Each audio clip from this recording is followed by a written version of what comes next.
Namuhla ake sikhulume ngomndawo. Ngibonile ukuthi kuma-comment kukhona nobuze ngomndawo ukuthi-ke wona ngabe uchaza ukuthini noma ubona kanjani izimpawu zomuntu onedlozi lomndawo uzibona kanjani. Umndawo idlozi elinamandla, idlozi lamanzi elinamandla kakhulu. Leli dlozi-ke langaphandle noma-ke lidabuka emazweni linenkulumo engajwayelekile nje. Elinye-ke liyaba khona emndenini. Idlozi lomndawo liyahlonishwa kakhulu, kanti-ke leli dlozi linolaka olukhulu nje. Cishe-ke umndawo uyakwazi ukuthi uchithe igazi noma-ke ubulale uma-ke ungawunaki idlozi-ke elinobungozi kakhulu-ke linolaka futhi. Bese-ke singena ey'mpawini ukuthi izimpawu zomuntu onedlozi lomndawo zikanjani. Ngicela ukuthi uqhubeke ulalele kube ukuthi usu-subscribe-ile, wasilandela lapha ku-TikTok, nakhona ku-TikTok ufike usubscribe bese ucela inamba ka-WhatsApp kwi-inbox. Uma-ke izimpawu zomuntu onedlozi lomndawo nazi.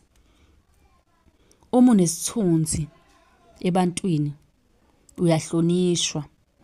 Lowo muntu-ke usuke nomndawo. Akawuthandi umsindo.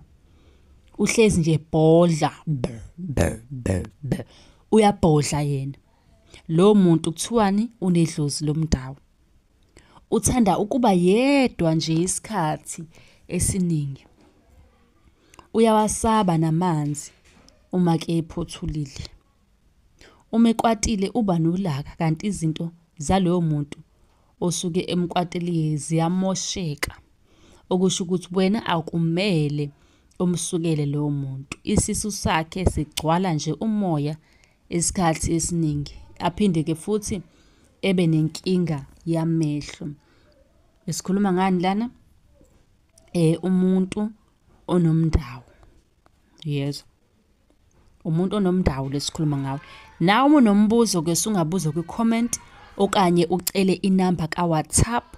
Uyakwazi ukungibhalela ku-TikTok ucele inamba ka-WhatsApp la uzosibuza khona njalo ekuseni imibuzo onayo okanye amaphupho. Kanti futhi-ke uyakwazi ukuthi-ke usubscribe nakhona ku-TikTok nakhona ku-YouTube. Usubscribe ngapha nangapha ukuze noma ngabe inini uma sifaka ividiyo isheshe ingene notification kuwena.